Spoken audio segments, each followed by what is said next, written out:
UPSC 2024 का result recently लगा है and I have been talking to so many toppers and जब मैं उनसे बात कर रहा था what I have realised is these 5 things are common among all the toppers. So make sure अगर आपको यूपीएससी क्रैक करना है you should have this 5 qualities and अगर आपका कोई फ्रेंड यूपीएससी प्रिपेयर कर रहा है डेफिनेटली उसे ये रील शेयर करना। The first thing what I have notice is बहुत सारे toppers second attempt, third attempt, fourth attempt में सिलेक्ट हुए हैं तो इसके पीछे उनके minimum 3 years of ruthless hard work है। ये ऐसा नहीं है कि आपने 1 साल प्रिपेयर किया और तुरंत सिलेक्ट हो गए। जो फर्स्ट अटेम्प्ट में भी सिलेक्ट हो रहे हैं उसके पीछे उनका 3 to 4 years of dedicated hard work है। So make sure ये आप चीज ध्यान में रखिए क्योंकि इस एग्जामिनेशन में minimum 2 to 3 years of dedicated hard work लगने वाला है। सेकंड इंपॉर्टेंट चीज मैंने नोटिस की है while talking to Harshita Goyal या अवधीजा गुप्ता कि जब उनका प्रीलिम्स नहीं हुआ था फर्स्ट अटेम्प्ट में, सेकंड अटेम्प्ट में, they utilize this phase to cover mains in a very comprehensive way.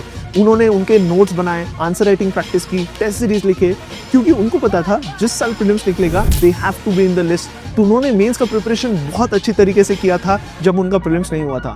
Third important चीज जो मैंने नोटिस की है among all the toppers is they have made their hand written notes and specially for mains preparation. जब तक आपके पास hand written notes नहीं है खुद के, you can not clear UPSC mains examination and mains ही आपका सब कुछ डिसाइड करता है। आपका सिलेक्शन, आपका रैंक, आपका सर्विस, आपका कैडर, सब कुछ मेंस डिसाइड करता है एंड अगर मेंस में आपके खुद के हैंड रिटन नोट्स नहीं है you can not clear this examination. Fourth important जो क्वालिटी मैंने देखी है among the toppers is they are able to identify their mistake and correct their mistake quickly. क्योंकि यूपीएससी प्रिपरेशन में आप बहुत सारे स्मॉल मिस्टेक कर रहे हो लेकिन अगर आपने वो मिस्टेक्स क्विकली करेक्ट नहीं किए it could cost you attempts. So make sure you identify your mistakes and correct those mistakes quickly. And the last and most important thing is these students have immense self-belief, self-confidence in their hard work. They did not give up on their dreams.